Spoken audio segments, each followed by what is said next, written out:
Thank you, Mr. Speaker. The most pernicious part of this deal is dynamic alignment, by which we become an automatic rule taker from the European Union. Labour have been briefing journalists. We have an opt-out from that. I've read the document in detail. We don't. And besides, the ECJ is the ultimate arbiter in a dispute. It is, so the EU will always win. Why, Prime Minister, when the British people voted peacefully and democratically to leave the European Union, have you surrendered that right and made us a rule taker to the EU once again? I'd forgotten about some of the nonsense that's spouted. Just on the question of how the rules are made, they will go through a parliamentary process in this House. In this House. We are already aligned. We are in alignment. We're just not getting the benefit of it. This gives us the benefit which will be counted in the business, jobs and bills that we can deal with this. And in relation to an independent arbiter, there's independent arbitration where there's disputes in this agreement. Look, they all know this. Every trade deal has an arbitration clause to deal with the settlement of disputes. All trade deals have that, including all the trade deals that they have negotiated.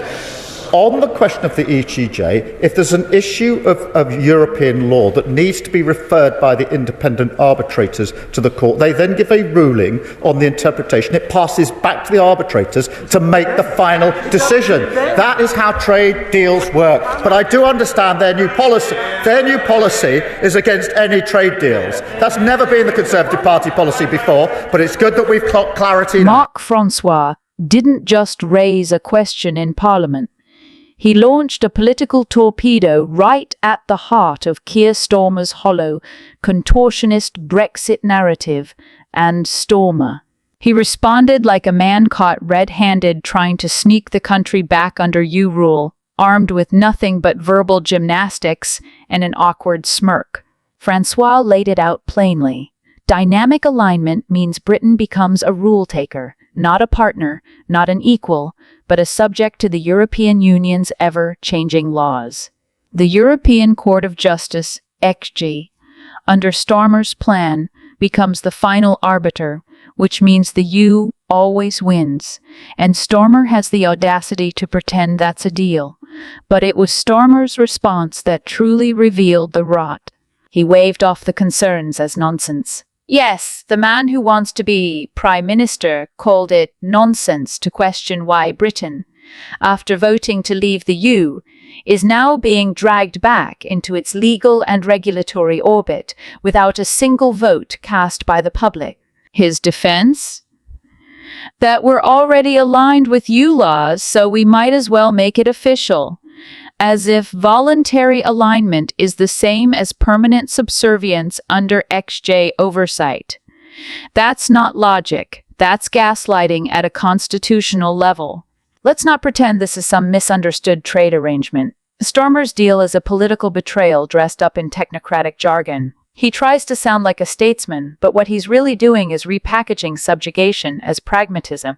He says the rules will go through Parliament, but fails to mention that once you're tied into dynamic alignment, Parliament's hands are tied.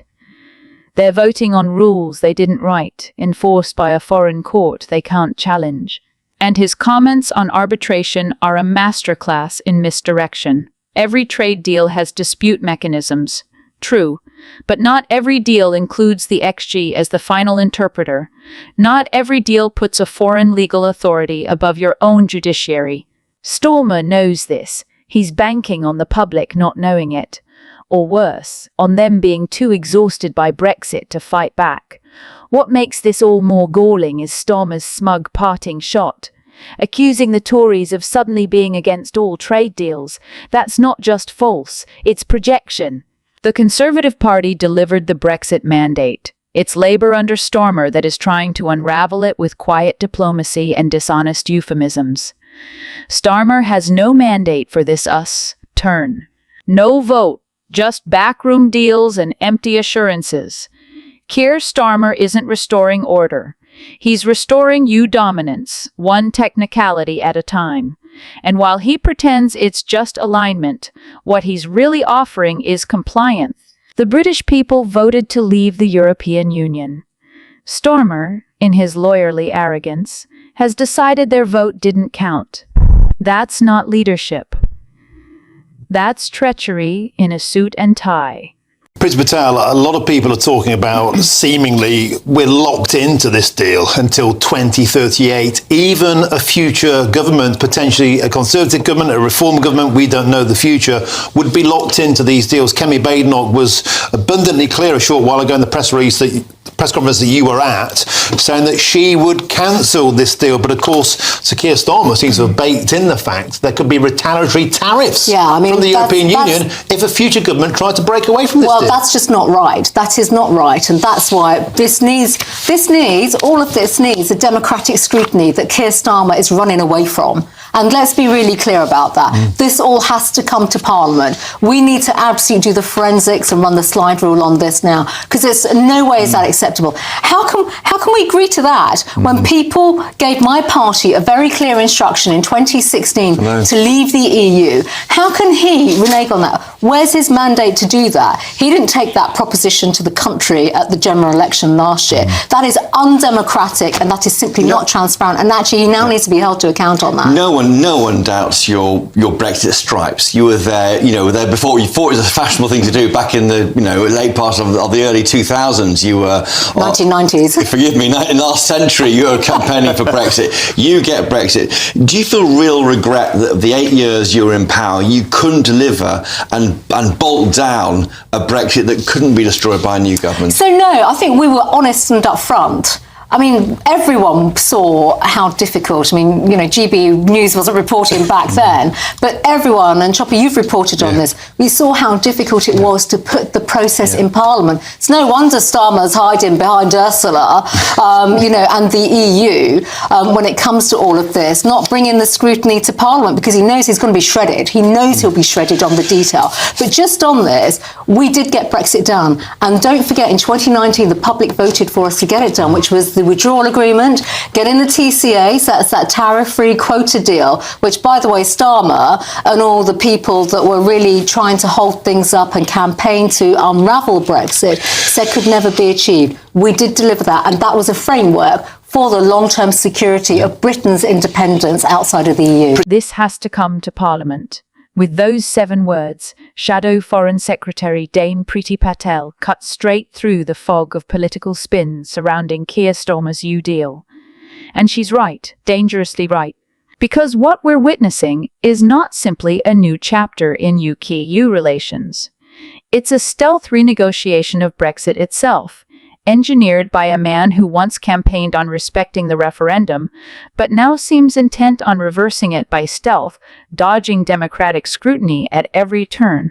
Patel's warning isn't rhetorical flourish. It's a siren call. Starmer's reset isn't being debated in Parliament with the transparency and gravity such a monumental shift demands.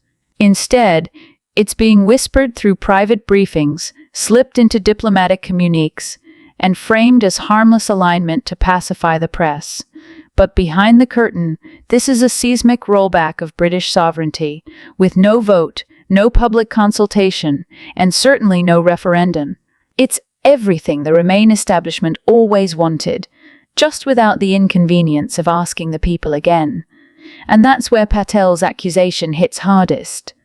Starmer is running away from democratic scrutiny. For a man who loves to posture as the adult in the room, his refusal to subject this re-entanglement to the proper parliamentary process reeks of political cowardice.